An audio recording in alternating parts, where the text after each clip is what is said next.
수상 확률을 높이는 아이디어 표현법이라고 우리 배한솔 씨가 지어준 제목으로 강연을 진행하게 될 박성규라고 합니다. 잘 부탁드립니다. 근데 오늘 여기가 마이크가 없어가지고 제가 그냥 이렇게 말하는데 혹시 가장 뒤에 분 잘 들리시나요? 괜찮으세요? 네, 그러면은 조금 편하게 진행을 해보도록 할게요. 자, 안 넘어가지.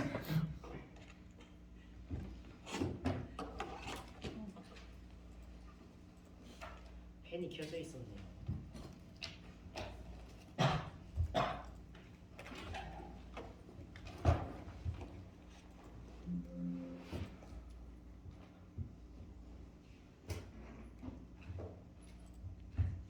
네, 오늘 강연은 저도 막 엄청 각 잡고 이런 얘기를 해야겠다 해서 짜여진 강연이라기보다는 그냥 제가 기존 했던 그런 공모전 제출했던 내용들을 바탕으로 어떻게 하면 조금 더 상을 잘 받을 수 있을까에 대해서 알려드리는 거라 따로 자료를 많이 만들지 않았어요.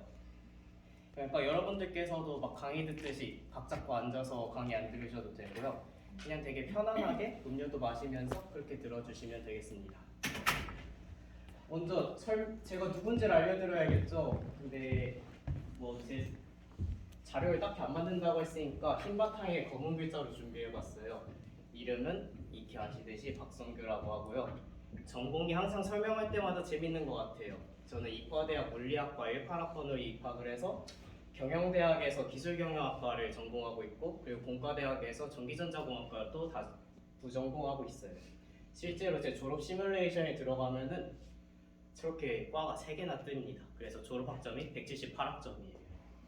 네, 그 다음에 이목과 관련해서는 저는 2018년 1학기부터 현재까지 계속해서 이목을 하고 있고요. 주로 임원을 할 때는 기술과 관련해서 기술 고문이라든가 아니면 기술 부장 이런 임원을 했고 작년이나 19년도에 3D 모델링 이런 강의를 할 때 제가 강사를 하고 있었습니다. 그리고 당당하게 저도 아직 제가 뭐 해먹고 살지 모르겠고요. 주로 하고 있는 일은 저는 지금 삐빅이라는 스타트업에서 그 공동창업자 기획자로 일을 하고 있고요. 그리고 물리학과 2차 물질 물성 연구실에서 학부 연구생도 하고 있고요. 그리고 취미로 애기도 돌보고 있고 머스타그램도 하고 있는 그런 사람이라고 보면 됩니다. 우측에 보이는 사진들이 제가 대회 나왔던 사진들을 조금 모아놨던 거고요. 아래 보이는 게 여기 끝에 있는 이 사람이 저예요. 네, 실제로 저희 스타트업에 가보면 저렇게 관계도가 있습니다. 그래서 너는 뭔데 우리 앞에서 이렇게 강의를 하고 있냐라고 하실 것 같아가지고 제가 수상했던 것들을 한번 이렇게 모아놨고요. 세보니까 뭐 잡다한 것까지 하면 한 17개, 18개 되는 것 같아요. 근데 다 빼고 한 10몇 개만 한번 넣어봤습니다. 하고 근데 제가 오늘 여러분들께 말해드릴 거는 딱히 수상을 많이 해서 말할 수 있다기보다는 다양한 분야에서 활동을 해왔기 때문에 말할 수 있다고 생각해요. 창업과 관련해서도 해봤고 대중과학 그리고 뭐 유튜브 출연 같은 거 강연을 비롯해서 굉장히 많은 활동을 해와서 이렇게 말을 할 수 있다고 생각합니다. 지금부터 본격적으로 한번 이야기를 해볼 건데 저희가 지금 탄소 중립이랑 그리고 과학 콘텐츠로 첫 공모전을 진행하였고 진행 중이잖아요. 그래서 여러분들한테 여쭤보고 싶어요. 혹시 첫 공모전 참여하신 분들께서는 어떤 느낌이 드셨나요? 혹시 말해주실 분 계세요? 고인물 빼고? 네, 눈 마주치는 고인물 빼고. 네, 말해주실 분 계신가요? 네, 없으시면은 우리 눈 마주친 배한솔 씨가 한번 말해볼까요? 막막해요. 막막해요. 다음은 우리 조수민 씨가 말해볼까요? 아이디어 되게 어려워요. 아이디어 내기 어려워요. 그러면은 제가 미리 말씀드려가지고 설문조사를 하나 했었어요. 공모전 하면서 어떤 어려움이 있으시냐? 라고 했더니 꽤 많은 답변들이 달렸습니다. 그 중에서 우리 화공과가 달려준 성규 형이 너무 귀여워서 참을 수가 없음이라는 답변부터 이렇게 굉장히 긴 다양한 답변들이 달렸어요. 그래서 이걸 요약해보니까 대충 이런 내용들로 추격할 수 있었습니다. 주로 아이디어에 관련된 게 굉장히 많았고요. 그리고 나는 무슨 과인데 이런 전공을 얼마만큼 담아낼지 모르겠다. 아니면 팀 어떻게 짜는지 모르겠다. 시간 관리는 어떻게 하나요? 발표는 어떻게 하면 잘할 수 있을까요? 그리고 공모전은 어떤 거를 어떻게 나가야 좋을까요? 등등 다양한 질문들이 있었어요. 그래서 오늘 제가 준비한 자료들과 함께 이걸 다 다루진 못하더라도 한 번씩 다뤄볼까 합니다. 그 전에 우리는 아이디어를 왜 표현해야 될까? 가장 근본적이고 중요한 문제에 대해서 한번 이야기해 볼까 합니다. 우리가 아이디어를 표현해야 되는 이유, 솔직히 생각해 본 적도 없는 것 같고 생각할 필요도 없을 것 같아요. 그냥 공모전 딱 떠 있는 공고 보고 이런 거 해야겠다 라고밖에 아직 생각을 안 해보셨을 거예요. 그래서 아이디어를 왜 표현해야 되느냐? 먼저 제가 여러 장의 사진을 준비해놨는데 이거는 제가 초등학생 때 지식인에 올렸던 거예요. 딱 보면은 뭔지 모르겠죠? 여기가 플라스틱 통이고 자석을 이렇게 넣어가지고 심지어 이게 글씨래요. 해가지고 이렇게 발전기 만들 수 있을까요? 라고 올렸더니 뭐 만들 수는 있겠죠. 근데 저렇게 해서 전기가 만들어지면 이 세상 사람들이 다 죽었을 거예요 라는 답변이 달렸어요. 자, 이 그림도 한번 보시고 네, 안 넘어가네요. 네, 그 다음 그림은 각각 제가 고등학교 1학년 때, 대학교 1학년 때, 대학교 2학년 때 같은 발명품을 가지고 해가지고 진행했던 거예요. 솔직히 이것만 봤을 때 이게 뭔지 아실까요? 이걸 보면 이것도 아실까요? 그럼 세 번째, 이걸 봤을 때 뭔지 알까요? 네, 이 감정을 가지고 다음 장을 넘어가 보겠습니다. 이것도 제가 역시 고등학생 때 했던 건데 뭔가 마스크가 찝찝하니까 마스크 내부의 오염들을 알 수 있으면 좋겠어 라는 상상을 고등학생 때 했어요. 제가 고등학생 때 코로나가 없었거든요. 근데 그때 그런 상상을 했고 실제로 창업대회 같은 경우에 저런 걸로 나갔습니다. 그리고 제가 문제를 가서 코로나가 터졌고 이미 저렇게 만들기는 좀 늦어진 그런 상황이 됐어요.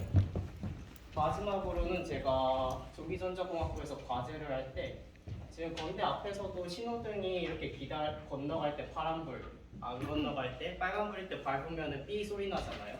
건너가면 안 돼요 이렇게 소리 나잖아요. 제가 그거랑 정확히 똑같은 아이디어로 19년도에 과제를 했었어요. 그런데 이 아이디어가 돼가지고 막 뭘 했느냐 그건 아니겠죠. 지금 앞에 보신 예시들은 그냥 단순하게 나는 고등학생 때부터 이런 거 했어요 라고 넣은 게 아니라요. 아이디어를 표현해야 되는 이유는 두 가지입니다. 하나는 설득하기 위해서. 물론 내가 낸 아이디어 그 자체로도 좋겠지만 그 아이디어를 누군가는 써야 되고 필요한 사람이 있겠죠. 그 사람들에게 이 아이디어가 왜 좋은지, 이 아이디어를 왜 써야 되는지 충분히 설득하기 위해서 표현을 잘해야 돼요. 그리고 두 번째는 내 생각에 가치를 불어넣기 위해서 아이디어를 표현을 해야 됩니다. 앞서 말씀드렸던 아이디어들도 사실 시간과 관련된 거지만 제가 어떤 노력이나 이걸 실현하기 위해서 그런 걸 하지 않았으니까 누군가 진행했고 제 아이디어나 생각은 가치가 없어졌겠죠? 그런 식으로 제가 한 생각들을 충분히 가치 있게 만들기 위해서 우리는 표현을 잘해야 돼요. 왜 뒤로 넘어가니 이건? 네. 그렇게 했을 때 제가 지금부터 하고 싶은 말은 창의력과 아이디어를 저는 어떻게 정리할 것이냐를 한번 이야기 드리려고 합니다. 저는 창의력을 내가 알고 있는 지식과 그리고 여러 가지 경험을 통해서 내가 해결해야 될 문제를 말이 거꾸로 됐네요. 제가 긴장했나 봐요. 네, 제가 해결해야 될 어떤 문제를 내가 알고 있는 지식과 경험을 적절히 조합해서 적재적소로 사용하는 힘이라고 전 창의력을 정의합니다. 아이디어는 자연스럽게 그렇게 조합을 해서 나온 생각이 되겠죠. 그렇게 해서 아이디어로 보통 나갈 수 있는 대회라고 하면 발명대회, 아이디어 대회, 창업대회, 뭐 나아가서 문예 창작도 될 수 있고 디자인도 될 수 있고 영상 만들기도 될 수 있겠죠. 근데 각각 따로따로 보면은 모든 대회들이 다 이야기가 맥락이 다른 것 같아요. 발명 따로, 아이디어 따로, 창업 따로, 문예 따로, 디자인 따로, 영상 따로. 그런데 이 각각의 생각들이 제가 오늘 여러분들에게 들려드리는 아이디어를 어떻게 표현하는가 그 과정 속에서 보면은 결국에는 똑같은 시작과 똑같은 결과를 낳게 된다는 걸 아실 수 있게 됩니다. 그래서 지금부터는 제가 실제로 수상했던 내용들을 가지고 여러분들과 함께 봐볼 건데요. 지금 제 수상 내역을 3개로 나눠놨어요. 맨 위에 거는 여러분들이 이목에 그냥 숨만 쉬고 계셔도 자연스럽게 수상할 내용들이고요. 우리 준이나 한솔이 같은 임원진들이 매년 똑같이 나갈 수 있는 그런 대회를 알려줄 거예요. 그렇게 해서 가만히 있으면 수상할 수 있는 대회, 중간에 있는 대회는 이제 내가 이목을 조금 열심히 나왔다, 아니면 이목에서 선배들 같이 뭘 해봤다 싶으면은 수정할 수 있는 대회. 이제 그 밖에 내가 조금 더 찾아가지고 무언가를 해봐야겠다라는 생각이 들 때쯤부터 수정할 수 있는 다양한 대회들이 있습니다. 오늘은 주로 여기 아래에 있는 대회들을 통해서 여러분들에게 설명을 드릴까 합니다. 자, 가장 첫 번째로 제가 어떤 대회를 나가느냐, 공모전을 무슨 기준으로 나가느냐를 생각해 봤을 때 대충 이 정도 기준이 있는 것 같아요. 자, 저도 안 보이니까. 자, 첫 번째는 저는 굉장히 재밌는 걸 좋아하는 사람입니다. 재미없으면 하기 싫어요. 그래서 시험 공부도 안 하거든요. 자, 재미있거나 도움이 되느냐, 이게 굉장히 중요한 가치예요. 두 번째, 내가 얻는 가치가 유의미하느냐. 이 활동을 해가지고 내가 하고 싶은 일 혹은 내가 배우고 싶은 거에 대해서 어떤 의미가 있는지, 그리고 거기에서 주는 특정이 나에게 도움이 되는지 이걸 따져보면 좋을 것 같아요. 마지막으로 가성비. 예를 들면 제가 디자인 대회를 나간다고 하면은 나갈 수는 있겠죠. 전 3D 모델링을 할 수 있으니까. 그런데 디자이너 분들이 하는 거에 비해서 분명히 떨어질 거고 시간도 엄청 오래 걸릴 거고 상도 받을 확률이 낮은데 내가 이거 재밌겠는데 해서 나가기에는 리스크가 너무 크겠죠. 할 일도 얼마나 많은데. 그런 식으로 내가 얻게 될 것과 내가 들여야 될 노력을 한번 따져보는 이 정도 세 가지 정도의 제 개인적인 가치가 있고요. 아래에 있는 거는 여러분들이 꼭 보셔야 하는 겁니다. 첫 번째로 주체랑 주관기관. 보통 여러분들께서 대회를 나간다 하면은 가능하면은 정부 주체 혹은 대기업 주체 이런 대회에 나가는 걸 추천드려요. 대회들 중에서 막 중소기업이나 내가 이 기업을 아나? 혹은 무슨 재단이다 이렇게 해서 써있는데 막상 읽어보니까 저 사람들은 그냥 우리한테 무슨 외주 주듯이 그냥 이렇게 디자인 시안 같은 거 많이 가져와 봐라, 아이디어 많이 내봐라 하니까 돈도 한 10만원밖에 안 줘. 그럴 가능성이 매우 높아요. 그래서 가능하면 주체와 주관이 매우 확실한 곳을 나가면 좋을 것 같아요. 두 번째는 정당한 보상과 권리.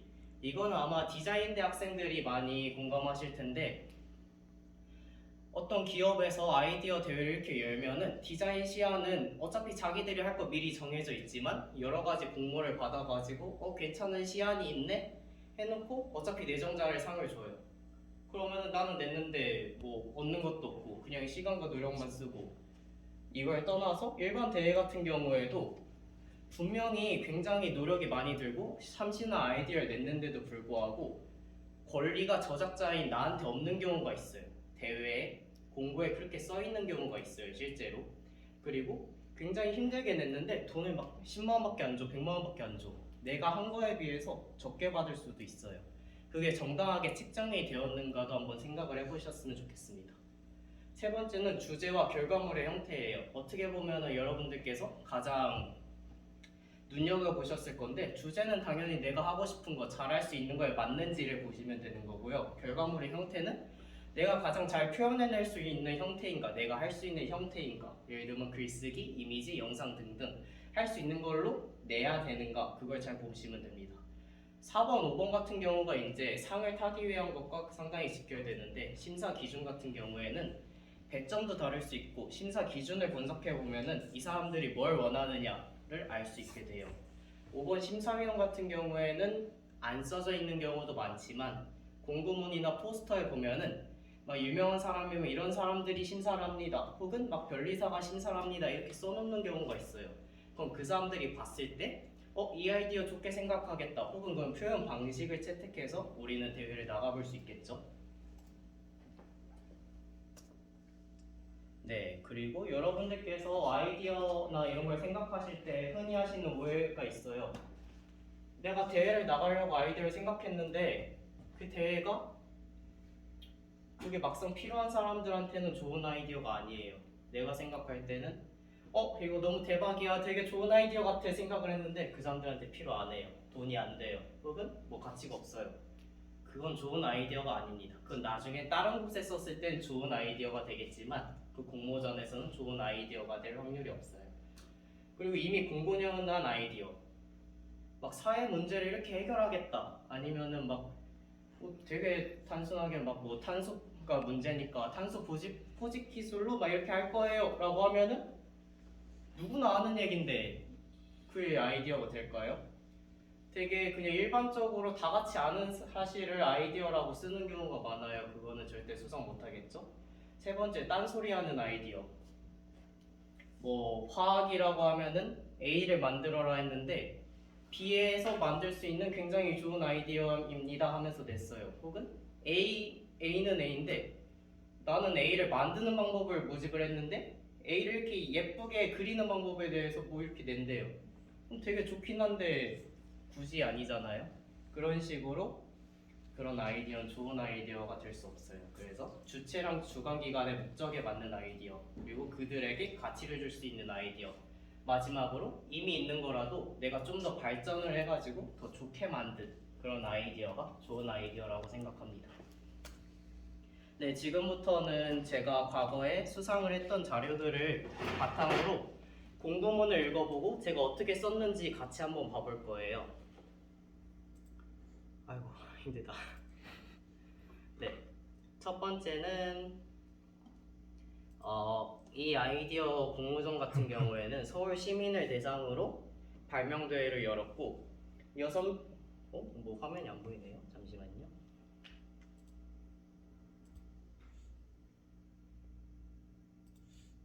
네, 보이시나요? 네, 이 발명대회 같은 경우에는 서울 시민으로 대상으로 공모전을 열었고 총 최종 6명 팀한테는 약 1,300만 원 상당의 어떤 바우처를 지급했던 그런 아이디어 공모전입니다. 그래서 이거는 발명 공모전의 예시로 위에서부터 같이 볼 거예요. 자, 어쩌고 저쩌고 저쩌고 해가지고 우린 이런 목적으로 뭐 해볼 거예요. 뭐 이런 말 당연히 읽어보셔도 되고 안 읽어보셔도 되고 해서 이름이 발명 공모전이래요. 그러면은 우리가 생각할 때 당연히 어떤 물건이나 형태로서 결과물이 나오는 거라고 예상을 해볼 수 있겠죠? 주체랑 주관이 서울특별시랑 서울산업진흥원이에요. 공공기관이잖아요. 그럼 당연히 믿을만 하겠죠. 일단은 공모 주제, 일상을 편리하게 만드는 생활 속 아이디어. 일상을 편리하게 만드는 생활 속 아이디어, 즉 아무거나 내도 된대요. 그냥 너네가 생각하는 거 다 내라. 대상이 우리가 되는지 봤더니 서울 시민이면 된대요. 그러니까 뭐 여기까지 뭐 대상 뭐 이런 거는 솔직히 읽어보면 다 알잖아요. 근데 가끔씩 이런 것도 안 읽어보셔가지고 대상 안 되는 되는 경우가 있어요. 추진 절차 같은 것도 봤더니 이 절차 내가 맞게 따라갈 수 있겠네 하면은 지금부터 내가 이걸 해서 뭐가 좋으냐, 얻게 될 가치가 무엇이냐를 판단을 해봤더니 일단 서울 시장상도 주고 1,000만 원짜리 뭐 활동 체험도 주고 국제 발명 전시에 참가도 하게 해준대요. 드는 노력에 비해서 클지 안 클지는 아직 모르겠지만 리워드가 충분히 큰 것 같죠? 참가 접수랑 막 이렇게 해서 보니까 내야 될 게 신청서 내면 되고 제안서 내면 되고, 근데 제안서에 뭘 써야 될지 다 써줬죠. 그럼 적어도 이 내용들은 다 들어가야 된다는 걸 알 수 있어요. 그래서 나머지 필요 없는 거. 그리고 참여 제한 대상 이거 꼭 보셔야 돼요. 우리가 막 창업대회나 아니면 발명대회 아이디어대회 나가다 보면은 기수상작들에 대해서 제출이 불가능한 경우가 분명히 있어요. 특히 난 발명대회 냈는데 창업대회 괜찮지 않을까 했는데 국내에서 열어지는 막 어떤 형식의 대회에서 수상한 거에 대해서는 수상을 할 수 없고 하게 되더라도 취소된다 막 이렇게 써 있는 거는 대부분 내면 안 돼요. 사실 들킬 일은 거의 없지만 그래도 네, 사실 들킬 일은 없어요. 그냥 분야만 다르면 보통 안 들키니까 그래도 이 참여 제한 대상은 분명히 확실하게 읽어보고 가세요. 해서 여기는 특별하게 심사위원회가 어떤 사람들이 있는지 딱 써있네요. 변리사랑 디자인 전문가, 경영 전문가가 딱 돼 있대요. 그러면 우리가 여기에서 유추할 수 있는 거는 이 사람들이 각각에 대해서 아래 심사 기준도 있으니까 같이 봐볼게요. 변리사랑 디자이너랑 경영 전문가가 있는데 평가 기준이 다른 것 같대요. 그랬는데 읽어보니까 독창성, 참신성, 뭐 차별성, 실현 가능성, 그리고 또 실용성, 유용성, 그리고 잘 썼느냐, 등록될 가능성이 있느냐, 딱 보면은 누가 어떤 역할을 할 줄 알겠죠. 이거를 진행을 했을 때 특허를 분명히 낼 수 있는 그런 가치 있는 아이디어를 뽑을 거고요. 그럼 우리가 이 발명대회를 진행하면서 키프리스 같은 데서 내 아이디어가 특허가 될 수 있느냐, 기존에 이미 유사한 게 있느냐를 꼭 확인해 봐야 된다는 걸 알 수 있겠죠. 그리고 위에 보니까 실용적이고 뭐 어쩌고저쩌고 차별적이고 뭐 다 나머지는 똑같은 것 같은데 경영 전문가가 있고 실현될 방안이 가능하냐, 실현이 가능하냐라는 걸 보여준다면은 분명하게 그걸 어떤 재질로 하고 그리고 이걸 누구한테 무슨 비전을 가지고 어떻게 소구할 것인가 그걸 분명히 점수화해서 볼 거라는 걸 알 수 있어요. 옆에 정성평가라고는 되어 있지만 배점은 어차피 점수잖아요. 그들이 생각하는 주관적인 기준으로 점수를 매긴다는 거예요. 그러니까 우린 적어도 여기에서 특허로 등록될 수 있는 충분히 현실에서 만들 수 있을 만한 아이디어를 내야 된다라고 알 수 있어요. 그래서 여기 보니까 국제발명 정시에 나갈 수 있고 막 이런 거 만들고 뭐 특허 등록도 해준대요. 나머지는 네, 유의사항 같은 것도 꼭 읽어보시고 네, 읽어보시면은 타 공모전 수상자 이런 거 도용, 재가공 이거는 자기 거여도 자기가 똑같이 내면은 재가공이거나 도용될 수 있는 거예요. 네, 해서 이렇게 여러 가지가 있고 지금부터는 실제 양식을 한번 봐볼게요. 양식을 일단 전체적으로 훑어보니까 뭐 아이디어, 명칭, 요지, 계기 해서 설명해봐라. 그리고 기존 제품이랑 어떤 경쟁력이 있느냐. 도면이랑 사진 내봐라. 딱 보니까 몇 장 안 되죠. 그럼 들어가야 될 노력이 생각보다 적은 것 같아요. 근데 아까 보니까 특전이 막 무슨 대회도 나가게 해주고 특허도 하게 해주고 제 생각엔 가성비가 되게 좋은 것 같아요. 그래서 위에서부터 같이 읽어보면은 지금부터 제가 아마 4번 정도 똑같은 말을 할 거예요. 먼저 이런 아이디어를 생각하기 위해서는 기본적으로 내가 어떤 계기로 이런 걸 생각하게 됐는지 그리고 그 문제를 해결하기 위해서 아이디어를 낼 거지만 그게 누구에게 어떤 식으로 도움이 돼서 어떤 가치를 줄 수 있는가 부가적으로 어떻게 만들 거고 뭐 어떻게 팔 거고 각각 대회의 특성에 맞게 계속해서 변화가 될 거예요. 지금도 위에서부터 보면은 비전이 뭐 이런 걸 모두를 만족시키는 커터칼이고 누구에게 도움이 되느냐 이런 사람들에게 도움이 될 거예요 라고 분명히 제시를 하고 넘어가죠. 그래서 우리 현재에는 이런 문제점이 있고 그걸 이런 사람들이 느끼고 있고 그러니까 우리는 이런 발명을 하겠다 라고 지금 서술을 하고 있는 겁니다. 그럼 여기만 읽어봐도 우리가 어떤 걸 할지 목적성이 벌써 다 드러나죠. 그래서 내용을 읽어보니까 여기서부터는 이제 양식에 대한 설명도 같이 할게요. 발명대회는 아이디어 대회는 창업 대회는 말을 다정하게 쓸 필요가 없어요. 지금 제가 쓴 것도 뭐뭐 합니다 이렇게 써도 상관은 없지만 했음이라든가 아니면 그냥 개조식으로 1번 딱딱 2번 딱딱 3번 딱딱 이런 식으로 딱딱 끊어지게 문장이 가장 짧고 간편하게 써주는 게 가장 좋습니다. 왜냐하면은 심사하시는 분들께서 하루에도 몇십 장 몇십 건씩 보는데 다 안 읽어봐요. 위에서 딱 읽어봤을 때 이거 괜찮겠네 하는 것만 그나마 1분 정도 읽어보지 그것도 그냥 줄글로만 빽빽하게 되어 있으면 절대 안 읽어봅니다. 그래서 우리가 기억해야 될 거는 이미지를 잘 활용하고 개조식으로 딱딱 떨어지게 쓰고 그리고 눈에 잘 보이게 가장 가시적으로 써야 된다. 그래서 여기도 보면은 위에서부터 똑같이 스토리텔링 해보면은 누가 이런 문제를 겪고 있고 그래서 그 문제를 우리는 이런 아이디어를 활용할 거예요. 근데 기존의 사람들이 어떻게 하느냐 봤더니 이런 식으로 대안이 있었는데 우리께 그거보다 나은 것 같아요. 그러니까 우리는 이런 식으로 만들어가지고 우리 사람들에게 이런 도움이 될 겁니다 라는 서술의 방식을 따르고 있었죠. 자, 우리 이어서 비슷한 디자인 공모전을 가볼 거예요. 근데 디자인이라고 하면은 디자인은 그냥 예쁘게 만들면 장땡 아닌가? 신미성 좋으면 장땡 아닌가? 라고 생각을 할 수 있는데 지금 제가 방금 한 활동과 이 디자인 공모전이 어디가 다른지 한번 같이 찾아봅시다. 뭐시기 해서 이런 걸 시행합니다. 그래서 뭐 10회째 하는 뭐 유수한 그런 거래요. 뭐 관심 없죠? 그래서 4차 산업혁명, 소방산업을 주제로 해가지고 이렇게 공모를 할 겁니다. 누구나 참여가 가능합니다. 라고 되어 있어요. 읽어봅시다. 주제가 4차 산업혁명이어야 한대요. 그게 소방산업이랑 연결이 돼야 합니다. 라고 처음에 못을 박아놓고 시작하죠. 그럼 적어도 아이디어가 아날로그틱한 게 아니라 4차 산업혁명의 기술을 써야 된다. 내가 그걸 알고 있어야 나갈 수 있다라는 걸 알 수 있어요. 그래서 그 중에서도 이런 거 예시로 들어준 거를 하면은 당연히 좋겠죠. 걔네가 이런 거를 원하는 거니까. 그래서 이런 걸 해주세요. 그래서 공모 대상 어쩌고저쩌고. 네, 나머지 다 필요 없고. 제출 서류. 내가 이걸 내기 위해서 어떤 노력을 해야 되는지 보니까 신청서 내고 서약서 내고 뭐 이거 똑같은 말이고 디자인 파일도 내야 되고 디자인 설명서도 내야 된대요. 근데 내가 디자인을 그렇게까지 잘하면 문제는 안 되겠는데 그냥 해보고 싶다. 4차 산업혁명 좋아하니까 낼 수 있는 대회는 아니겠죠?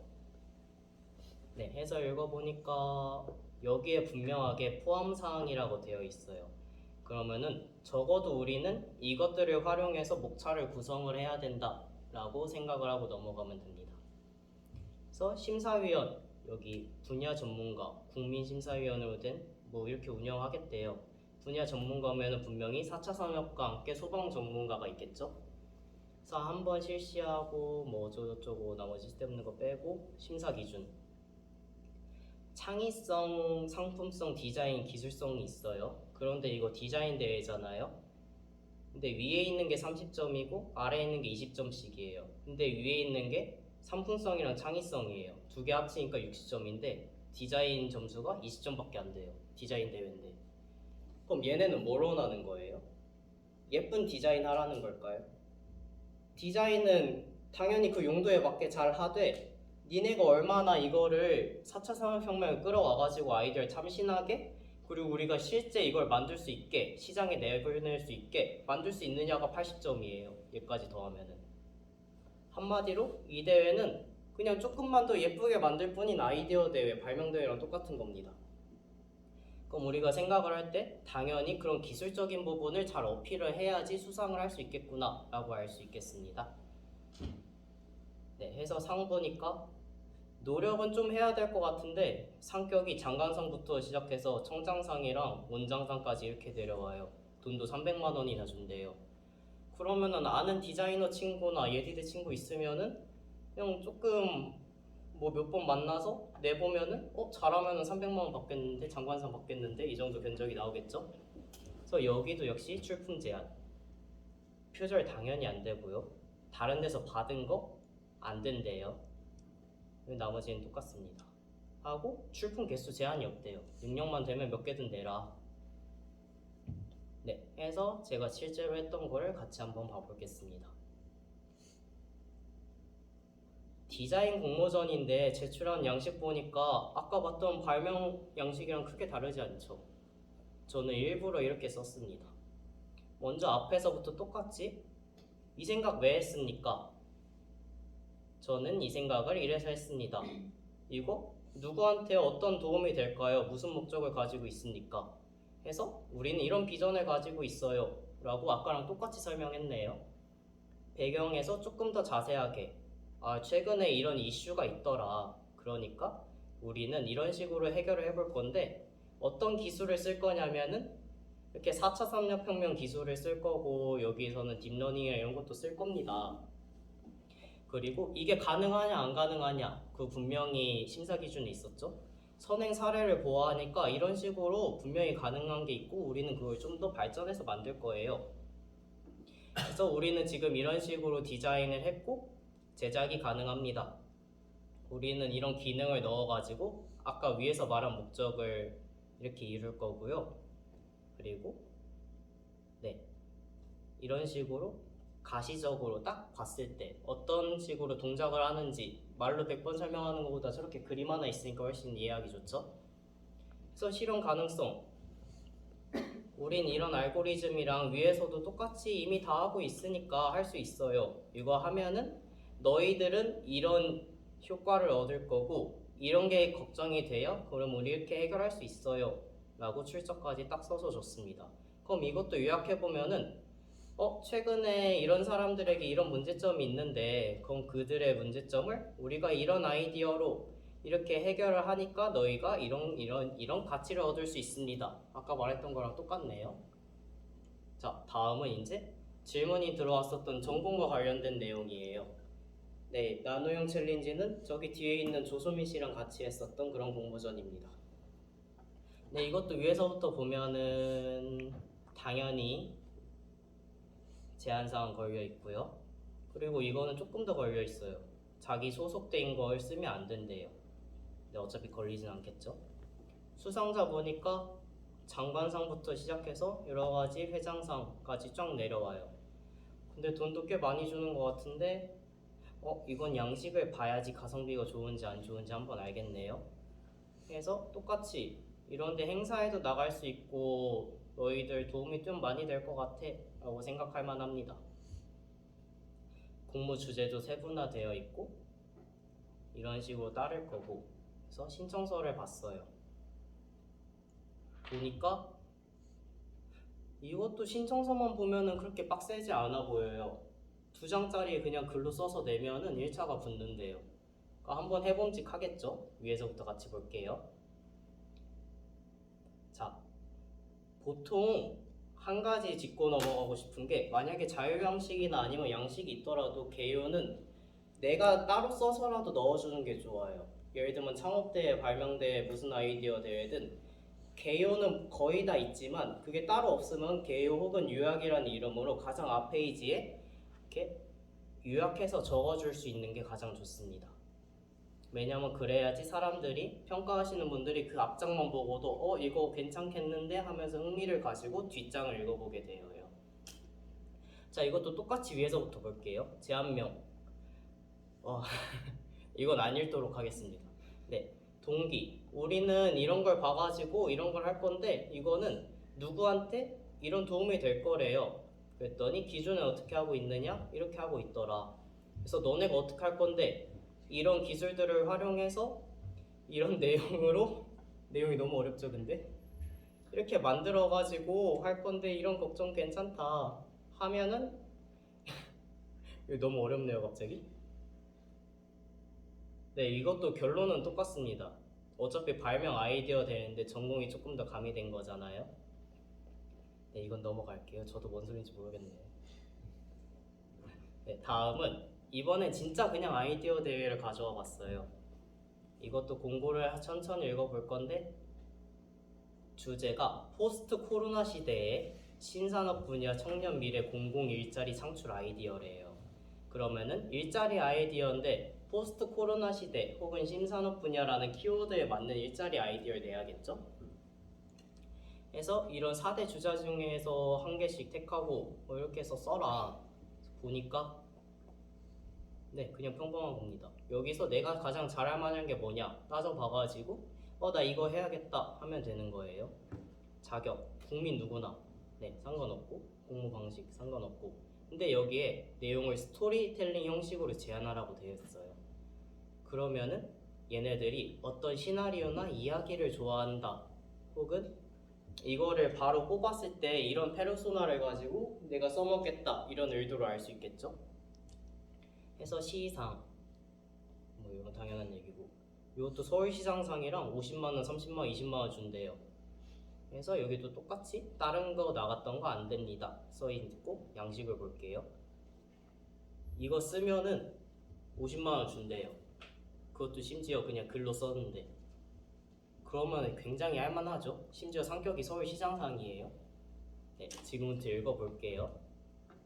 이것도 똑같이 이름이 뭐예요? 이거 왜 제안하게 됐어요?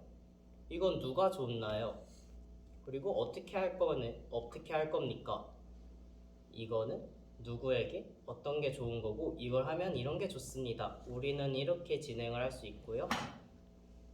네, 똑같은 얘기를 계속하고 있죠. 그리고 여기는 특별히 스토리텔링이니까 이런 식으로 이야기를 조금 더 적어봤어요. 지금까지 들으면서 혹시 어떤 생각이 들으셨나요? 제가 발명 공모전이든 아이디어 공모전이든 계속 똑같은 얘기만 사실 하고 있잖아요. 근데 조금 더 어렵다고 생각할 만한 창업 공모전을 한번 같이 봐볼게요. 네, 이거는 건국대에서 진행했던 창업 아이디어 경진대회입니다. 여기도 똑같이 창업 아이디어 요약이 있죠. 어떻게 보면 요약이 대회를 낼 때 1차에서 가장 중요한 부분이에요. 내니까 기획안.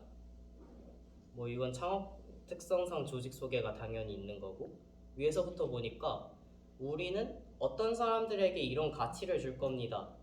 해서 네, 다 넘어가고. 네. 해서 우리는 어떤 사람들에게 이런 가치를 줄 겁니다. 그런데 어떻게 할 거냐? 이런 어플을 만들 거예요. 근데 여기서 중요한 거는 지금 글이나 이런 걸로 쫙쫙 쓰는 게 아니라 굉장히 가시적으로 만들었죠. 이미지를 잘 활용해서 만들고 있어요. 그리고 분명히 이렇게 라벨링을 해가지고 딱딱 떨어지게 말하고 있어요. 글을 쓰더라도 한눈에 잘 들어오게 짧게 쓰고 있습니다. 여기서도 똑같이 이건 이겁니다. 저건 저겁니다. 저건 저겁니다. 양식을 깔끔하게 만들어서 쓰고 있죠. 여기 똑같고 이렇게 이미지를 크게 보여줘야 될 때는 공간을 할애하더라도 크게 보여주고 강조해야 될 말이 있다면은 이런 식으로 글씨체나 이런 걸 다르게 해서 분명하게 가시적으로 보여주고 이렇게 넘어갔더니 자 여기서부터 좀 중요한 게 있어요. 여러분들 혹시 설문조사 좋아하시죠? 무슨 대회나 공모전 한다고 하면 보통 설문조사 합니다 해가지고 동아리 톡방이 엄청 올라오잖아요. 그게 의미가 있다고 생각하시는 분 혹시 계시나요?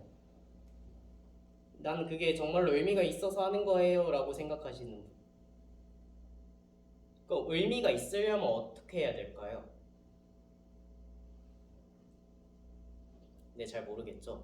의미가 있으려면 먼저 조사하는 기관이 공신력이 있어야 돼요. 우리 학생들이 하는 경우에는 보통 내 친구들, 우리 학교 학생들 만약에 대상이 우리 학교에 대해서 뭘 하는 거다 그럼 우리 학교 학생들을 조사하는 게 당연히 맞겠지만 막 무슨 과학 콘텐츠 공모전 나가고 막 무슨 창업 공모전 나가고 하는데 대상이 건국대학교 학생밖에 없어. 심지어 막 30명, 50명, 100명밖에 없어. 그럼 이걸 읽어봤을 때 그 사람들이 뭐 믿겠어요? 공모전을 할 때 설문조사를 하는 이유는 딱 두 가지예요. 실제로 공신력 있는 기관에서 발행을 했고 충분히 표본이 클 때 믿을 수 있으니까 쓰는 경우가 첫 번째고요. 두 번째는 우리 같은 학생들이 공모전을 진행할 때 너희가 그런 거를 얻기도 힘들고 분명히 외줄 맡길 수도 없으니까 우리가 이렇게 했다고 노력이라도 보여봐라 라고 하는 의미 정도밖에 없어요. 그러니까 숫자가 적다고 말을 조금 다시 하면 설문조사 하지 말라는 게 아니라 할 거면은 대상 분명히 써주고 몇 명 했는지 그리고 그래프 같은 거 가시적으로 넣어주면 돼요. 그냥 우리가 이렇게 노력했습니다 보여주는 정도로 지표로만 활용하시는 겁니다. 네, 그래서 그거를 대안할 수 있는 가장 좋은 방법은 당연히 통계 자료를 찾으면 좋겠죠. 근데 그게 아니라면은 언론사의 자료를 이용하는 게 가장 좋습니다. 뭐 예를 들면은 어떤 연령층의 고객이 막 이런 자료가 없어. 그러면은 그럼 그 키워드를 검색을 해봐가지고 관련된 뉴스가 있을 거예요. 뭐 중앙일보든 뭐 무슨 일보든 간에 어떤 대형 언론사에서 썼던 기사들의 자료가 있을 수도 있고 아니면 그 제목이 있을 거예요. 그것만 읽어봐도 요즘 사람들이 이 대상들이 똑같이 이렇게 느끼는구나. 이게 분명히 필요한 문제점이구나 라고 설문조사할 필요 없이 이렇게 대체해서 넣을 수 있습니다. 학교 공모전이라고 하면 건대신문에서 재학생들의 대상으로 막 했던 인터뷰나 아니면 뭐 그런 통계 자료가 있으면 그런 거 그냥 쓰면 되겠죠. 그런 식으로 니즈 분석은 분명히 공신력을 확보해 줄 수 있는 게 가장 중요해요. 네, 해서 넘어가 보면은 인터뷰는 설문조사랑 살짝 결이 달라요. 설문조사는 애초에 이 집단에 대해서 우리가 이런 식으로 수치적인 표현을 보여주고 싶다라는 거잖아요. 인터뷰는 결이 많이 다른 게 그 해당 직접적으로 문제가 되는 대상들에게 물어봤더니 진짜 이렇게 생각하더라를 보여주고 싶은 거예요. 이건 숫자가 적든 말든 실제로 그 대상들의 이야기를 들어보고 우리 아이템이 진짜로 이렇게 쓸모가 있습니다. 그들에게 진짜 필요한 문제점이에요. 우리는 그들의 페인 포인트를 해결해 줄 겁니다. 라고 알려줄 수 있는 거기 때문에 인터뷰 자체는 거의 무조건 있는 게 좋습니다. 가능하다면. 자, 세 번째. 아까까지랑 다르게 조금 더 이야기가 많이 나눠져 있죠. 하지만 이야기 순서 자체는 크게 다르지 않아요. 제가 말했던 부가적으로 들어가는 게 이런 식으로 다른 겁니다. 핵심 고객이 누구냐? 공급자에서는 이런 사람들을 대상으로 할 거고 소비자에서는 이런 사람들을 대상으로 할 거예요. 즉 우리가 만드는 이 사업이 이들에게 도움이 될 겁니다. 목표 고객 대상인 거죠. 그래서 여기도 보면은 제가 여러분들이 어떤 공모전에 나갈 때 가장 강조드리고 싶은 게 가시적이고 정량화해서 글을 작성하라는 겁니다. 여기 써 있는 걸 보면은 다 숫자로 써놨죠. 여러분들이 데이터를 얻을 수 없더라도 막 페르미 추정이든 뭐든 해서 가능하면은 딱 떨어지는 숫자로 글도 딱 떨어지는 개조식으로 그림도 한눈에 보이는 딱 떨어지는 느낌으로 해야지 우리는 믿음을 줄 수 있고 그들이 읽어보게 돼요. 그리고 여기 경쟁사 분석은 한 가지 팁인데 지금 보면은 칸 크기는 똑같지만 저희 것만 검은색 바스가 되어 있고 글씨체도 조금 더 크고 두꺼운 것 같아요. 그리고 가장 왼쪽에 있죠. 사람들이 어떤 자료를 볼 때 한국 사람들이면 이렇게 보겠죠. 우리 거를 기준으로 우리 게 이렇게 개쩌는데 다른 거 보니까 이거밖에 안 되더라 라는 느낌을 주도록 일부러 왼쪽에 강조해서 배치를 하는 게 경쟁사 분석입니다. 경쟁사 분석할 때도 똑같이 항목 정하는 게 가장 중요해요. 여기 보면은 우리가 얘네에 비해서 나은 점들을 항목으로 해주면 좋겠죠. 근데 그 외에도 예를 들면 단가라든가 가격 이런 거는 당연히 비교해야 되는 거니까 넣어주면 좋습니다. 당연히 해야 되는 거 플러스 우리 거에 장점 있는 것 이렇게 더해주면 좋은 거예요. 그래서 향후 전망 이런 것도 당연히 공신력 있는 자료를 쓰셔야 되고요. BM은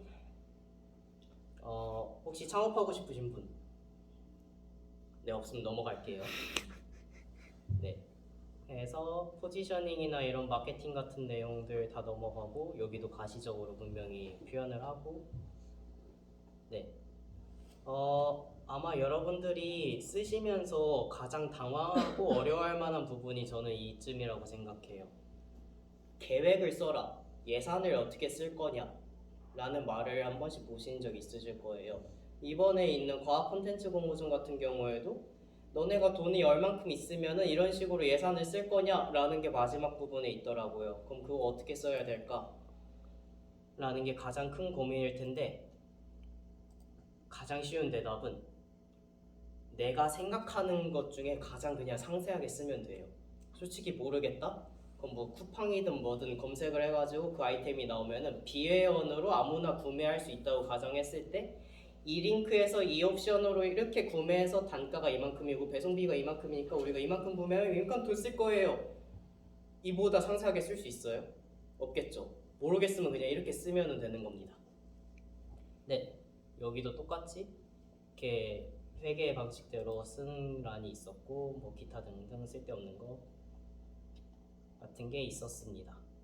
자, 지금부터는 제가 목이 아프니까 2분만 쉬고 네, 우리가 지금 하고 있는 흥미진지 과학체험 콘텐츠 공모전을 저랑 같이 공모전 그 공고와 신청서를 한번 분석해보고 나라면 이 공모전을 이런 식으로 준비할 것이다 라는 걸 같이 이야기해 보도록 하겠습니다. 2분 쉬면 좀 그러니까 7시 25분에 다시 시작할게요. 자, 저희가 지금부터 볼 거는 실제로 여러분들이 딱 듣고 나서 해볼 수 있는 거잖아요. 근데 제가 준비가 안 돼 있어서 즉석해서 해야 되니까 같이 읽어보도록 할게요. 어디 보자. 이건 안 보이겠다. 국립중앙과학관에서 하는 거잖아요. 콘텐츠 공모전이고 주제 제한도 없고 그리고 대상도 제한이 없고 우리한테는 제한이 없죠. 아무튼 대학교니까.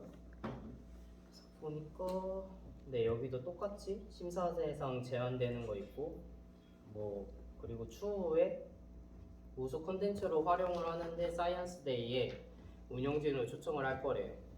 이런 부가가치가 있네요. 안 넘어가. 네, 해서 보니까 심사 기준이 창의성이랑 흥미도랑 과학적 원리, 전달 표현 능력. 근데 여기도 30점, 20점 이렇게 나눠져 있죠. 창의성이랑 흥미도의 세부 내용을 보니까 콘텐츠가 얼마나 참신하냐, 과학적 흥미심이 유발되냐. 네, 여기는 심사 기준만 봤을 때는 뚜렷하게 강조해야 될 필요성은 못 느끼겠어요. 근데 이거는 뒤에 점수 배점이 혹시 정량적으로 어떻게 다르냐에 따라 다르지만 여기서만 봤을 때는 뚜렷하게는 모르겠고 그냥 여러분들이 딱 봤을 때 상상하는 그대로 한번 써보면 될 것 같아요. 그런데 상이? 이야, 대상이 과학정보 장관상이네요. 그리고 관장상. 그러면 이제 저는 양식을 한번 봐보고 싶어졌어요. 이게 과연 얼마나 가성비가 있을까? 양식을 보니까 네, 뭐 똑같고 팀장 참여의견 있고 안 넘어갔어요. 저작권, 아까 전에 제가 말했죠? 저작권은 수상자에게 있다라고 성격. 분명히 써 있어요. 가끔씩 저거 뭐야?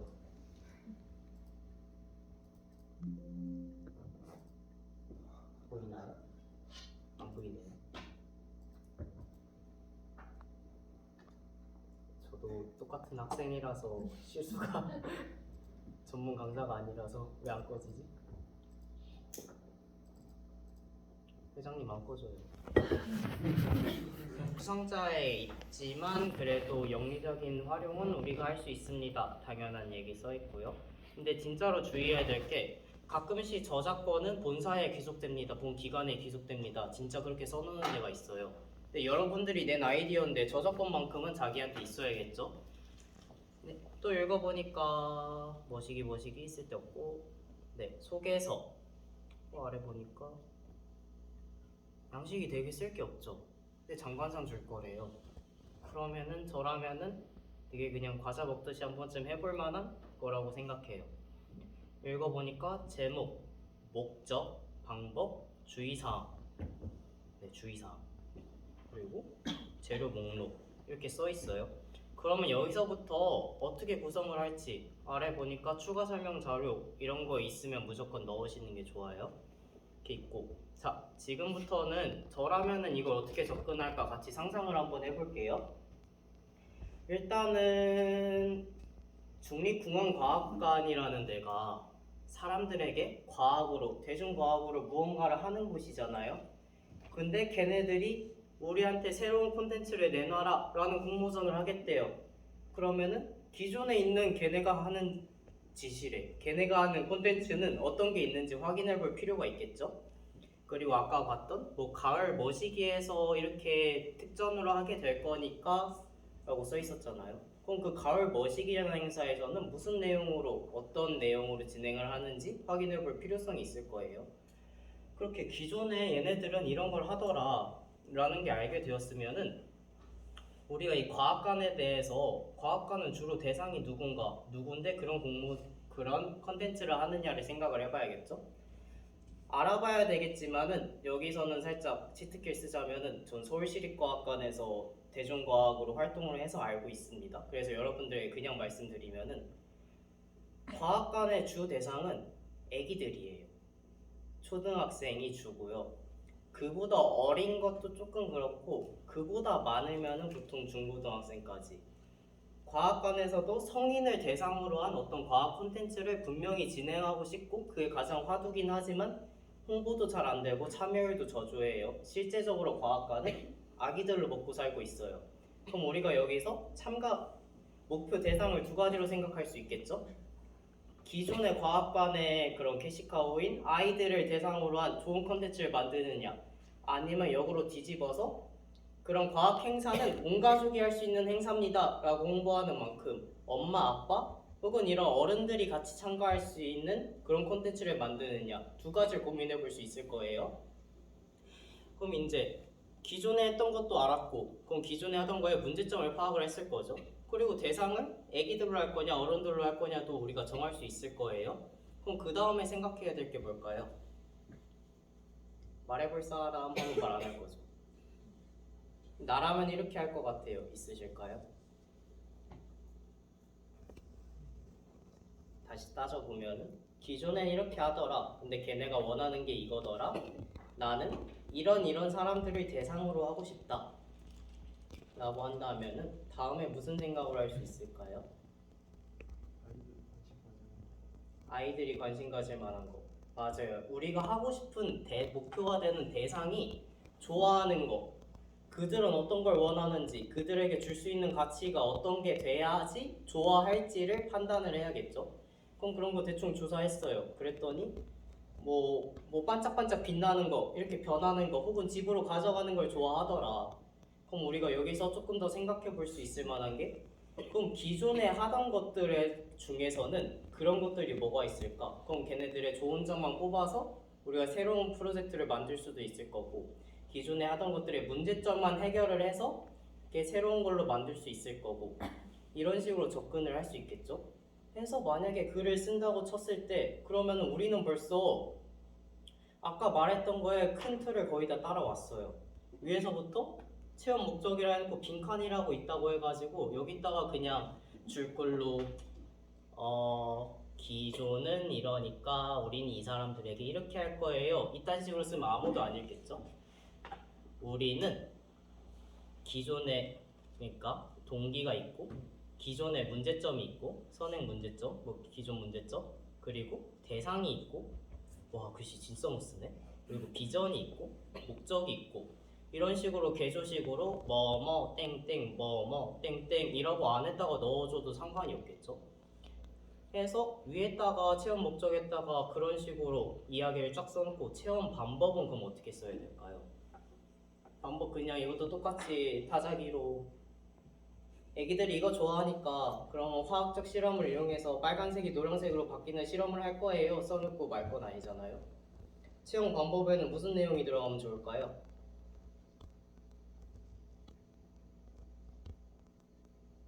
자, 지금부터 나랑 눈 마주치는 사람. 야, 주수민 진짜 저기 보는 거 봐. 자, 체험 방법에는 여기 보니까 파란색 글자로 뭐가 써있죠?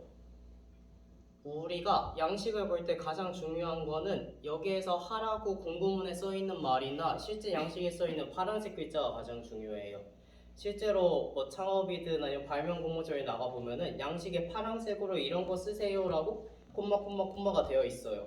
그럼 적어도 그 내용으로 목차 구성은 해놔라, 그래야 볼 가치가 있다 라고 판단할 수 있을 정도로 파란색으로 되어 있는 내용은 꼭 써야 합니다. 여기 보니까 체험 순서랑 내용이라고 써 있어요. 근데 솔직히 말하면은 이 공모전은 제가 말한 순서대로 안 따라도 될 만큼 간단한 공모전이에요. 그런데 그럼에도 불구하고 선행 사례 조사할 수 있고, 문제점 파악할 수 있고, 대상 정할 수 있고, 우리가 솔루션 줄 수 있고, 가치 줄 수 있고, 나중에 이렇게 부가적인 것도 쓸 수 있을 만큼 제가 생각하는 아이디어 공모전의 절차를 잘 따르는 공모전이에요. 그래서 가장 쉽지만 이 정도면 연습으로 썰볼만 하겠다 싶어서 가져온 겁니다. 그러니까 굳이 같이 생각을 해볼게요. 그럼 체험 방법이면은 먼저 우리가 체험 순서나 이런 건 있으니까 누굴 대상으로 그런 거 다 썼고, 그러면은 이런 프로그램을 할 거예요 라고 기본적으로 선행적으로 어떤 배경 지식이 들어갈지 알려줘야겠죠. 과학적 원리나 그런 선행 사례 같은 거, 원리, 선행 사례를 알려줘야 될 거예요. 그래서 우리는 이런 프로그램 할 겁니다 해서 내용을 비롯해서 순서도로 쓰되 분명히 그림이 짝짝 들어가서 한눈에 봐도 이해되게끔 순서와 내용을 한 번에 보여줄 거예요. 그럼 벌써 순서 됐고 내용도 됐잖아요. 해가지고 이 다음에는 뭐 이런 것도 줄 수도 있고, 이런 효용 가치가 있을 겁니다, 기대 효과, 혹은 이런 문제점이 여기 있네, 이런 식으로 우리는 조금 더 자세하게 써줄 수 있을 거예요. 근데 체험 시 주의사항이라는 게 있겠죠. 이게 왜 있느냐면은 사실 어떤 행사를 한다 치면은 분명히 트러블이 발생할 수 있잖아요. 특히나 과학 행사, 아기들을 대상으로 하는 행사에서는 예상되는 문제점이 있어요. 그럼 문제점을 너희가 새로운 이런 컨텐츠를 제안하니까 어떤 게 예상이 되느냐, 그걸 어떻게 해결할 것이냐까지 보여줘야 돼요. 그냥 뭐 황산이랑 뭐를 쓰니까 위험해요 쓰라고 만든 건 아니겠죠. 이러한 약품을 쓰니까 이러이러한 게 갖춰져야 됩니다. 이러이러한 거를 쓰니까 아이들에게 뭐 이러한 거를 마련해 주어야 됩니다. 이런 식으로 문제점을 서술할 때는 분명히 해결 방안까지 같이 서술을 해줘야 합니다. 그래서 운영 재료 목록, 품명, 규격, 수량, 단가, 금액. 네, 제가 아까 말한 거대로 그냥 최대한 자세하게 내가 검색해서 실제로 구매할 수 있는 거 찾아가지고 쓰면 되겠어요. 만약에 여기서 좀 더 잘 써주고 싶다 하면은 카테고리로 항목별로 나눠가지고 뭐 무슨 비용에 이런 거, 무슨 비용에 이런 거, 무슨 비용에 이런 거, 이걸 구매할 수 있는 실질적인 링크까지 넣어주면은 더 좋긴 하겠지만 그게 불가능하다면은 여기 있는 양식 그대로 넣어줘도 될 것 같아요. 추가적인 설명 자료. 여기에다만 쓰기에는 사실 칸이 매우 부족하잖아요. 제 생각에도 그림까지 넣기에는 너무 부족할 것 같아요. 그런데 여기 사진을 하고 설명을 넣는 칸이 한 장이나 쓸 수 있는 게 따로 있네요.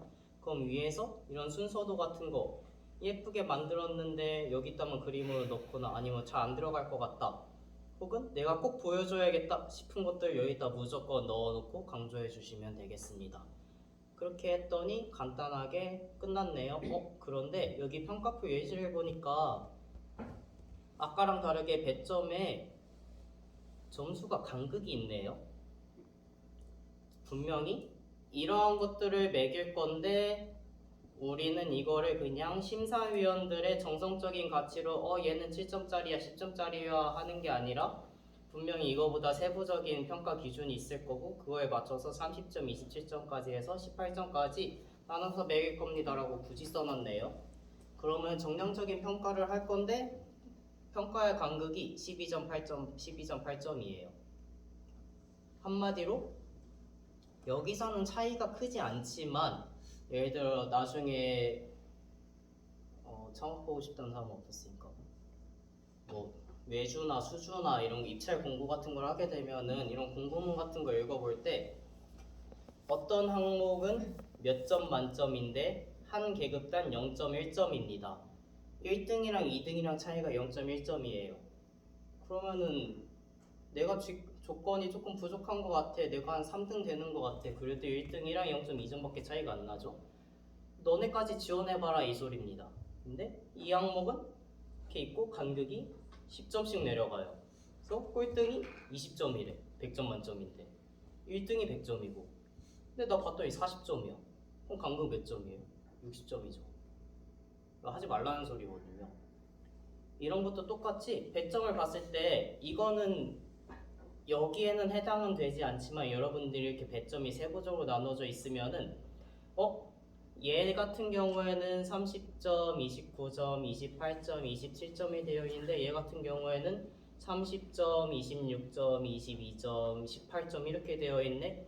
그러면 뭘 덜 신경 써야 될까요? 밑에 거요. 그쵸. 점수의 간극이 큰 거, 최종적인 점수가 큰 거를 신경을 더 써줘야겠죠. 그런 식으로 우리의 이렇게 부족한 분량에 대해서 어떤 내용을 조금 더 중점적으로 다룰지 라고 예측도 할 수 있을 겁니다. 네, 자 이제 PPT로 다시 돌아가 볼게요.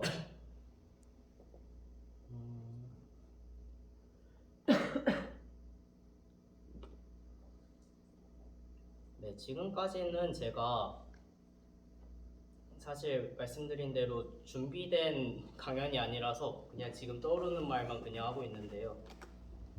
그래서 이어서 보면은 앞서서 나왔던 내용들이 이런 게 있었대요. 저에게 질문 주셨던 사전적으로 설문조사 해줬던 게 이런 내용들이 있었는데 대답이 된 거가 대부분이긴 하지만 대답이 안 된 것들이 있어요. 지금부터는 그거에 대해서 그냥 제가 즉석에서 한번 말을 해보려고 합니다. 아이디어가 뭔지, 아이디어 종류가 뭐가 있는지, 표현 방법은 뭐가 있는지 충분히 대답이 된 것 같고요. 중복 아이디어 같은 경우에는 어떻게 하느냐? 사실 중복 아이디어라는 게 무슨 소리인지 잘 모르겠는데 중복 아이디어, 그러니까 기존에 있는 아이디어 혹은 이미 익히 알려져 있는 아이디어 같은 경우에 어떻게 하냐라는 말이겠죠. 제 기준에서는 저는 그런 건 취급은 하지 않고요. 가능하면은 제가 생각한 아이디어만 쓰는 편이지만 중복된 아이디어 같은 경우에는 그 아이디어도 분명히 문제점이 있을 거예요. 그 문제점을 해결할 수 있고 혹은 어떤 주체기관이 조금 더 좋아할 만한 방향으로 써준다면은 이미 있던 거라도 충분히 상관없다고 봅니다. 신박한 아이디어를 어떻게 내느냐? 이건 진짜 어려운 질문이긴 한데요. 제가 아까 전에 시작하기 전에 창의력이 뭔지 정의를 드렸잖아요. 내가 알고 있는 지식과 경험을 내가 어떤 해결하기 위한 상황에 맞게 적재적소로 조합하고 막 새로 연결 지어보고 떠올려보고 하는 거라고 했잖아요. 신박한 아이디어도 결국 내가 얼마나 많이 해봤고 얼마나 많이 알고 있느냐에서 나온다라고 저는 생각은 하고 있습니다. 다만 그 관계성을 얼마나 재미있게 새롭게 짓느냐는 자신의 몫이라고 생각을 해요. 발표, 이건 어떻게 잘할 수 있을까? 라고 해서 이거는 조금 슬라이드를 담아봤어요. 흔히들 발표라고 하면은 되게 생각하는 게 특히 공대생들 많으니까 딱 보면은 제일 먼저 하는 게 안녕하십니까 몇 조 발표 시작하겠습니다 하고 여기 머리 박고 네 오늘 저희 조는 목차 다음과 같고요 읽어요. 그 읽으라고 그 사람 앞에 세워둔 게 아니잖아요. 발표를 잘하는 방법은 이거에 대해서만 얘기해도 한 1시간은 넘겠지만 제가 스타트업 피칭에서 배웠던 얘기들 위주로만 간단히 해보면은 일단은 시선 처리 당연히 중요하고요. 그리고 제스처나 말하는 거 어조 이런 거 당연히 중요해요. 그리고 조금 더 기타적으로 들어가 보면은 숫자 같은 거 뭐 끄듬에 내려서 말해주세요 막 이런 게 다양한 게 있지만 그런 거 설명하기보다는 여러분들에게 실제로 도움이 될 수 있는 자료 3가지를 가져왔습니다. 먼저 첫 번째 자료 같은 경우에는 저희 배달의 민족 아시죠? 배달의 민족 대표님께서 IR 하신 건데 저거를 여러분들이 따라하라고는 말을 하지 못해요. 왜냐면은 저분 특유의 카리스마가 있고 프리함이 있어가지고 따라하지 못하지만 저분이 일반 사람들을 대상으로 발표 자료랑 해서 보는데 자료가 계속 비유가 되고 알아듣기 너무 쉽고 숫자로 머릿속에 콱콱 바뀌어요. 그리고 저분도 말을 하는데 유머가 섞여 있어요. 되게 부드럽게 풀어나갑니다. 여기서 알 수 있는 거는 사람들이 결국 설득하기 위한 거잖아요. 제가 계속 강조드린 게 자료는 가시적이고 정량적이어야 된다. 그리고 이해하기 쉬워야 돼요. 딱딱 끊어져야 돼요. 그거를 잘 보여주는 자료가 저 배달의 민족이기 때문에 넣어봤고요. 옆에 있는 이 비트 센싱의 IR 자료는 여러분들께서 저분이 분명히 말을 굉장히 유창하게 잘하는 게 아니에요. 자료 또한 여러분들이 만들 수 있는 자료가 아니에요. 막 무슨 휙휙 바뀌고 막 3D 막 나오거든요. 저분에게서 보아야 될 것은 어떻게 훈련이 되어 있느냐. 그 스타트업에서 피칭을 하는 대표님들은 보통 저런 데 나갈 때 저런 업체들한테서 훈련을 받아요. 어떻게 걸어 나와가지고 어느 시점에 앞을 본 다음에 딱 서가지고 어떤 목소리로 어떤 인사말로 시작을 하고 말을 할 때 어떨 때 강조하고 어떻게 강조하고 그리고 무엇을 말하고 싶은지까지 시선 처리까지 다 훈련을 받아요. 저분이 말을 잘하는 건 아니지만 그런 제스처나 강조 이런 말하기에 관해서 훈련이 가장 잘 돼 있다라고 저는 생각을 합니다. 그래서 실제로 피칭할 때 저분 사례가 많이 나오더라고요. 그래서 저분의 IR 피칭을 보면은 이 사람은 이때 이렇게 강조하는구나, 이때 이렇게 쉬어가는구나 등등 굉장히 도움이 많이 될 겁니다. 세 번째, 라이클이라는 스타트업의 어떤 데모 자료인데요. 이거 같은 경우에는 아마 여러분들이 하고 싶은 감각적인 발표랑 가장 닮아있다고 생각을 합니다. 연사자가 등장은 하지 않지만 자료가 굉장히 가시적이고 정량적이고 잘 보여요. 그리고 말 또한 굉장히 유연하게 잘하십니다. 아마 이 두 개를 합쳐놓은 게 이것 정도라고 보시면 되겠지만 연사자가 나오지 않아서 제스처나 이런 게 없어서 조금 아쉽긴 해요. 그래도 이 각각 3가지 자료를 한번 참고해서 발표는 연습을 하셨으면 좋겠습니다. 그래도 저도 한 가지 강조드리고 싶은 거는 언제나 가장 자신감 있게 내가 이 공간에서 짱이다라는 마인드로 그냥 말을 던지면 됩니다. 우리 앞에 있는 사람들 보고 똑바로 말을 던지면 되는 거예요. 자, 그리고 시간 관리. 야, 제가 학교 다니면서 내야피치 시간표를 가져왔는데요. 굳이 저기 군대를 껴놓은 이유가 있어요. 저는 군대 때까지는 하고 싶은 게 꽤 있어가지고 꽤 뭔가 많은 일을 했었거든요. 그래서 군대에 이렇게 했지만 이런 게 꽤 많다고 생각을 해요. 제가 아직 군대 가기 전부터 군대 후까지 시간표만 보면 굉장히 더럽잖아요. 심지어 과목도 물리학과, 전기전자공학과, 기술경영학과 3개나 섞여 있고 막 맨날 무슨 7시에 끝나고 막 이렇게 돼 있어요. 시간 관리. 저렇게 바쁜데 공모전 같은 건 언제 나가고 얼마나 배분을 해야 될지 모르겠다 라는 게 질문의 이유였는데요. 사실 이건 대답 못 해주겠어요. 왜냐면 저는 극한에 게으른 사람이라서 공모전이든 과제든 뭐든 간에 제출 직전에 시작을 하고 끝까지 미루고 실제로 이거는 어제거든요. 저는 이번 주에 시험이 2개 있고 오늘 강연이 있고 실험이 3개나 있어요. 근데 어제 보면은 유튜브를 6시간 반을 받고 인스타그램을 2시간 반을 받고 티빙을 1시간 20분이나 봤대요. 시간 관리 저도 어떻게 하는지 모르겠어요. 진짜 미안해요. 근데 그럼에도 불구하고 저는 분명히 게으른 사람이지만 절대로 기한을 놓치진 않아요. 그 안에 제출을 하고 제가 해야겠다고 마음먹은 건 다 하기 때문에 사실 시간 관리 같은 거는 별로 필요는 없다고 생각합니다. 그냥 내가 가장 잘할 수 있을 때 집중해서 한 번에 하는 게 저는 낫다고 봐요. 이거는 벌써 넘어갔는지. 또 무슨 질문이 있었죠? 팀빌딩. 이거는 어떻게 보면은 제 생각에 가장 어려운 질문 같아요. 제가 많은 대표님들을 만나보고 혹은 학생들을 만나보고 아니면 제가 거꾸로 질문을 할 때도 팀에 관한 이야기를 많이 했는데 팀은 도저히 어디서 모아야 될지 모르겠어요. 그냥 보면은 당연히 어떤 사이트 같은 데서 모일 수도 있고 여러분들과 같이 같은 공동체에서 모일 수도 있고 혹은 지인 소개로 모일 수도 있겠지만